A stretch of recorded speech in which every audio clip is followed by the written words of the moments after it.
Hello friends, welcome to my channel. দেশ এবং দেশের বাইরে থেকে যারা আজকে আমার ভিডিওটি কন্টিনিউ করেছেন প্রত্যেককেই gardener TRIPS with Kamal YouTube চ্যানেলে স্বাগতম। আজকের ভিডিওর আলোচনার বিষয়বস্তু হবে ছাদ বাগানে সেপ্টেম্বর মাসের একদম শেষ পর্যায়ে এসে, অর্থাৎ এই সেপ্টেম্বর মাসের একদম প্রায় তৃতীয় সপ্তাহের কাছাকাছি চলছে।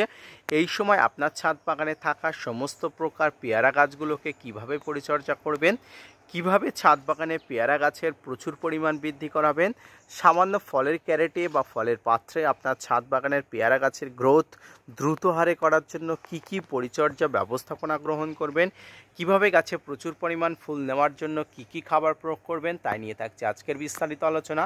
না স্কিপ করে কন্টিনিউ করুন।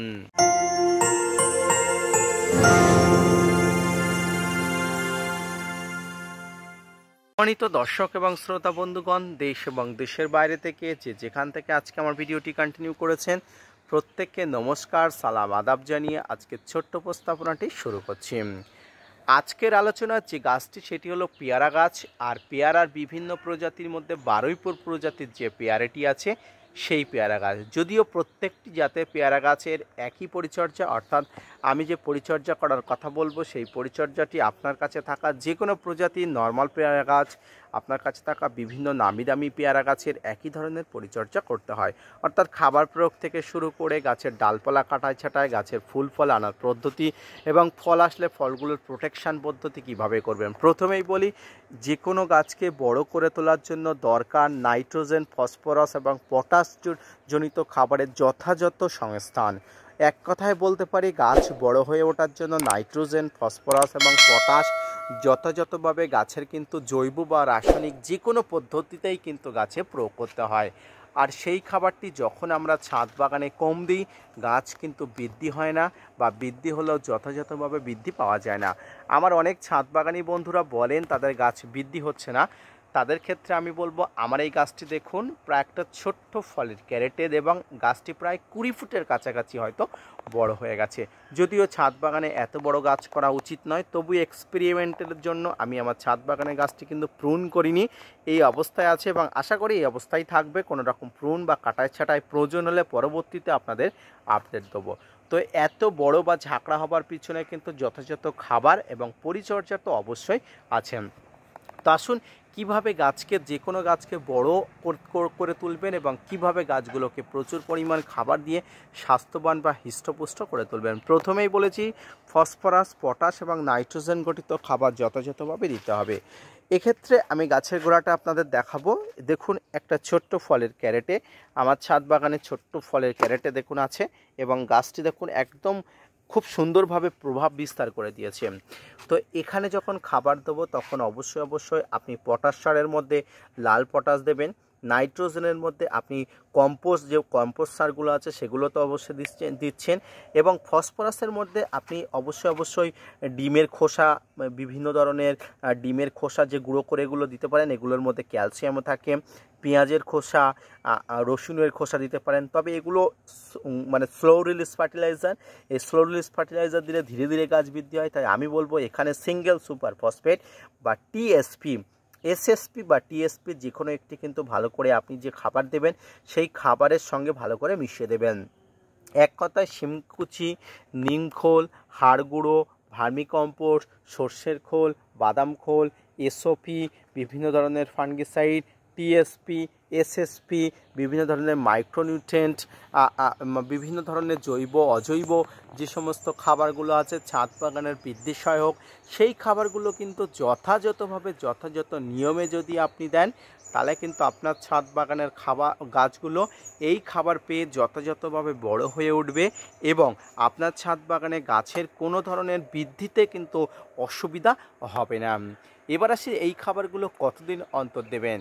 পেয়ারা গাছ বলুন আর ছাদ বাগানের যে কোনো গাছ বলুন, প্রায় 2.5 থেকে 3 মাস অন্তর অন্তর খাবার দেওয়া হয়। অর্থাৎ 12 মাসে বছর, এই 12 মাসের মধ্যে আপনাকে বছরে 3 বা 4 বার খাবার দেওয়া দরকার। অর্থাৎ সর্বোচ্চ 4 মাস অন্তর এবং সর্বনিম্ন 2 মাস অন্তর কিন্তু আপনি খাবার দিতে পারেন। এর মধ্যবর্তী সময়ে কিন্তু আপনি আর খাবার দিতে পারবেন না, কারণ একটা খাবার থেকে আরেকটা খাবারের ডিফারেন্স মিনিমাম 2 থেকে 2.5 মাস রাখতেই হয়। তো এই খাবারগুলো যখনই আমরা দেবো তখনই অবশ্যই গাছের গোড়া খুশিয়ে টবের মাটি অল্প করে কিছুটা তুলে খাবার যথাযথভাবে প্রয়োগ করব, যাতে মাটির সঙ্গে খাবারটি দ্রুত অ্যাবজর্ব হয়ে যায় এবং এই খাবারগুলো থেকে শক্তি সমর্থ গাছ যথাযথভাবে পায়। সম্মানিত দর্শক শ্রোতা বন্ধুগণ, আপনারা দেখেছেন আমার এই গাছটিতে আমি কত পরিমাণ পেয়ারা পেয়েছিলাম। এই মুহূর্তে যদিও গাছে আর পেয়ারা নেই, আবার পেয়ারা ফুল আসার সময় কয়েকদিন পরেই হবে। যদিও এখনও পর্যন্ত একটি ফল গাছে আছে এবং সেই ফলগুলোকে প্রোটেকশান করে দিয়েছি। এই প্রোটেকশান করে দেওয়ার একটাই কারণ, যাতে কোনো প্রকার পোকামাকড়ের আক্রমণ না হয় এবং পেয়ারা ফুলে প্রচুর পরিমাণ পোকামাকড়ের আক্রমণ হয় এবং ফল প্রচুর পরিমাণ পোকার আক্রমণজনিত কারণে পড়ে যায়। তাই গাছে প্রচুর পরিমাণ ফল ধরলে ছোট্ট অবস্থা থেকে কিন্তু আপনাকে এই ধরনের ছোট্ট পলিথিন বা ক্যারির ব্যবস্থা করে দিতে হবে। এই ধরনের পলিথিনগুলো কিন্তু বাজারে কিনতেও পাওয়া যায় এবং এক ধরনের পলিথিন পেপারও স্পেশালি ফল প্রোটেকশানের জন্য পাওয়া যায়, সেগুলোও নিয়ে কিন্তু ফল প্রোটেকশান করতে পারেন। এবারে সে গাছের পাতাতে পরিচর্যা। গাছের পাতাতে আপনাকে বিভিন্ন ধরনের পরিচর্যা করতে হবে, তার মধ্যে ফাঙ্গিসাইড কীটনাশকের ব্যবহার তো অপরিহার্য। এই অপরিহার্য কীটনাশক ফাঙ্গিসাইডের মধ্যে ডাইমাটের 30% কম্পোজিশন আছে, ইমিডাক্লোপিড গ্রুপের কম্পোজিশন আছে, সাইপারমেথ্রিন কম্পোজিশন আছে। বাংলাদেশি বন্ধুরা সবিক্রন 425 ইসি আরও বা যে নাইট্রো কম্পোজিশনের যে কীটনাশকগুলো আছে সেগুলো প্রয়োগ করতে পারেন। প্রত্যেকটি কম্পোজিশনের কীটনাশক আপনি যখনই প্রয়োগ করবেন 1.5 থেকে 2 ml বেশি নেবেন না। আমি আবারও বলছি, প্রত্যেকটি কম্পোজিশনের কীটনাশক 1.5 থেকে 2 ml বেশি নেবেন না। এতে কিন্তু গাছের প্রচুর পরিমাণ হিতে বিপরীত হতে পারে, ক্ষতি হতে পারে। পাশাপাশি গাছের বিভিন্ন ধরনের ফাঙ্গাসের আক্রমণকে দূর করার জন্য আপনাকে যেটা করতে হবে সেটা হলো ফাঙ্গিসাইড প্রয়োগ করতে হবে। সাপ, ম্যানসার, Bavistin, Ridomil Gold, Blitox, blue copper, M45, Amistar Top, Antracol এই ধরনের ফাঙ্গিসাইডগুলো প্রয়োগ করতে হবে। এই ধরনের ফাঙ্গিসাইডগুলো 1.5 থেকে 2 গ্রাম অবশ্যই প্রয়োগ করবেন, কোনো ধরনের কোনো অসুবিধা নেই। পেয়ারা গাছে প্রচুর পরিমাণ ফুল আনানোর জন্য একটি বৈজ্ঞানিক পদ্ধতি হলো ডাল বাঁকানো পদ্ধতি। এই ডাল বাঁকানো পদ্ধতিটা কি অনেকে জানেন না, আজকে ছোট্ট উপস্থাপনার মাধ্যমে সেটিও অবশ্যই আপনাদের সামনে বলে দেবো। পেয়ারা গাছে যখন প্রচুর পরিমাণ ফুল আসে না, তখন একটা ডাল বাঁকানো পদ্ধতি যেটা সম্পূর্ণ বৈজ্ঞানিক। ধরুন এই গাছটিতে এই ডালটিতে ফুল আসে না, এখন এর যে মাথাটি, এই মাথাটিতে প্রচুর পরিমাণ ফুল আনানোর জন্য একটা ছোট্ট দড়ি দিয়ে বেঁধে এই ডালটি কিন্তু বাঁকিয়ে এইভাবে রেখে দেওয়া হয়।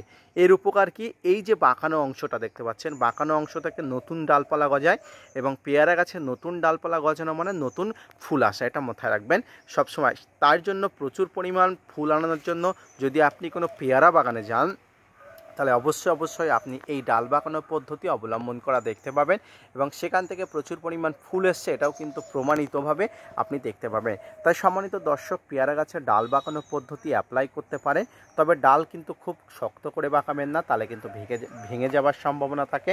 অল্প করে সামান্যভাবে ডালটি যেন একটু বেঁকে থাকে এমন অবস্থায় করবেন। এছাড়া আপনাকে আর কিছু করতে হবে না। এছাড়া আপনার ছাদ বাগানে যথাযথভাবে খাবার, কীটনাশক, ফাঙ্গিসাইডের প্রয়োগ এইটুকু করলে আপনাকে আর কিচ্ছু করতে হবে না। গাছ নিজের মতো বাড়বে, মনের মতো বাড়বে। বাকিটা কিন্তু গাছ নিজেই সময় আসলেই ফুল এবং ফল ধরাবে। আজকের ভিডিওটি এই পর্যন্ত। আশা করি বুঝতে পেরেছেন আজকের ভিডিওটি কী বিষয়ে, এবং আজকের ভিডিওটি গাছের পরিচর্যা, ফুল আনা, গাছের গ্রোথ সব কিছুর উপরে নির্ভর করে কিন্তু আপনাদের উদ্দেশ্যে তৈরি করা। তাই ভিডিওটি কেমন লেগেছে আশা করে জানাবেন। পাশাপাশি gardener tips with Kamal YouTube চ্যানেলকে সাপোর্ট করবেন। ভিডিওটি যদি ভালো লেগে থাকে অবশ্যই আপনার সেই বন্ধুর কাছে শেয়ার করুন যে এই ভিডিওটি দেখতে চায় বা পেয়ারা গাছের পরিচর্যা সম্পর্কিত ভিডিও দেখতে ইন্টারেস্ট। সম্মানিত দর্শক শ্রোতা বন্ধুগণ, আজকের ভিডিওটি এই পর্যন্ত। দেখা হচ্ছে পরবর্তীতে নতুন কোনো ভিডিও নিয়ে, নতুন কোনো তথ্য নিয়ে। ততক্ষণ সুস্থ থাকুন, ভালো থাকুন, ধন্যবাদ।